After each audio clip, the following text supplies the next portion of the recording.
Hi everybody, I'm Arthur. And I'm Buster.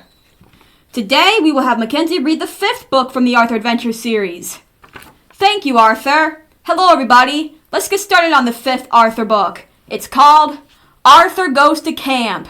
Here we go. Arthur Goes to Camp by Mark Brown. I'm not going, said Arthur. Arthur, you'll love camp. Think of all the new friends you'll make, said his mother. I have fond memories of my own camp days, said Arthur's father. Camp will teach you about the great outdoors. I'm not going.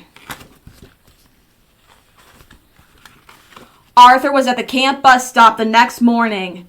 Buster was standing with a new kid. He's got 100 comic books in his foot locker, squealed Buster, pointing to the brain. Francine was there too. You guys better watch out. 10-3 is full of bats and snakes, she yelled out the window. It's going to be just like school, the girls against the boys, thought Arthur. When the bus passed Camp Horsewater, even the girls stopped teasing. Look at those guys, said Buster. They're going to be in great shape for our scavenger hunt. No wonder they always win. That's no camp, that's a zoo, said Arthur. Dear Mom and Dad, I'm not at camp yet. I'm very homesick and I miss you very much. Please write soon. Love, Arthur. Things were different at Camp Meadowcroak. Well, at least for the girls. I'll do my best to make this a wonderful summer for you, said the girls' counselor Becky. Even Muffy looked eager when she pulled up in her limousine. Where do I plug in my air conditioner? She hollered. The boys' counselor was a different story. Attention, men! Line up! Barked Rocky. Stand up straight! Suck in those guts! I've never seen such a soft, flabby bunch! No dessert for you men this summer! Muffy had brought her own dessert. After a dinner that tasted like macaroni and fleas and worm burgers, she opened her trunk. The girls dug in. At bedtime, Muffy discovered the tent had no electricity. How will I brush my teeth? She moaned. The boys were too tired from all their running and push-ups to think of brushing their teeth. They crawled under the covers. Arthur screamed. Amphibians! How fascinating, said the brain. No, they're frogs, said Buster. Just wait until we get hold of those girls, said Arthur. Dear Mom and Dad, camp is terrible just like I thought. The food is bad. I'm still very homesick. Please come and get me. Love, Arthur. Forget about the frogs, said the girls. You guys better worry about the softball game instead. The girls were beating the boys at everything. Let's see you do the dead man's float, Buster. Have a good trip, Brain. Hey, Four Eyes, need new glasses? Disgusting, said Rocky. I'll never live this down. In fact, all that week, the girls were great campers. They built campfires, pitched tents, tied knots, identified plants. All the boys could find was poison ivy. Rocky hid in his cabin. Arthur wrote postcards home. Dear Mom and Dad, I miss you, and I cried when I read your letter. When are you coming to get me? Camp is gross. Love, Arthur. Arthur had a lot to write about. The frogs in his bed were bad enough, but now really weird things were happening. The girls thought the boys threw a smoke bomb into their tent. The boys thought the girls took all their clothes.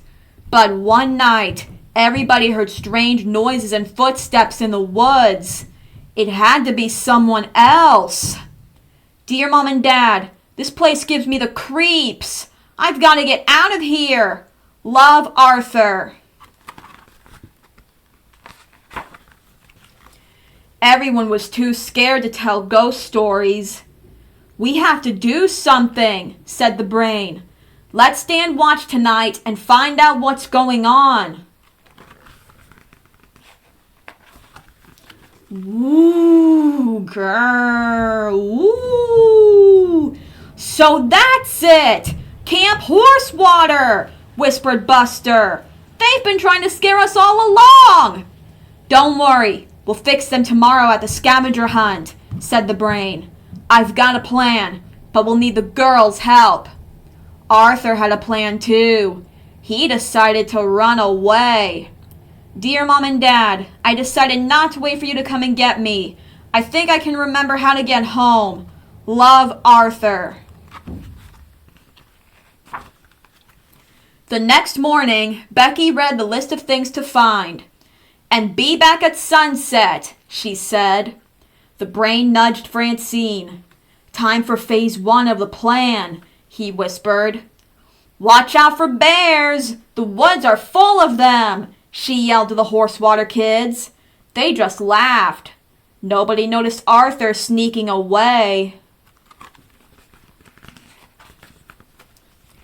Everybody was in the woods looking for things. Strange noises started coming from the bushes. Suddenly, a huge furry animal burst from the underbrush. "A bear!" hollered Muffy and Buster and Francine, trying not to giggle. When the Meadow Croak team started hunting again, the bear helped too. "How can you wear this coat, Muffy?" The brain's voice floated out from the fur. "It's so hot!" "It's never too hot for Mink," Muffy grinned. "Our plan really worked, but we still haven't found the flashlight. And has anyone seen Arthur?" said Buster. "It doesn't matter if the Horsewater team never comes down from the trees. We can't win if we don't have everything," groaned Francine. Meanwhile, it was getting dark, and Arthur was lost. He heard strange noises. Were they footsteps? Arthur reached into his backpack for his flashlight. He snapped it on. A flashlight! We won! 3 cheers for Arthur! Dear Mom and Dad, the scavenger hunt was great. Camp is great. I want to come back next year. Love, Arthur. The end.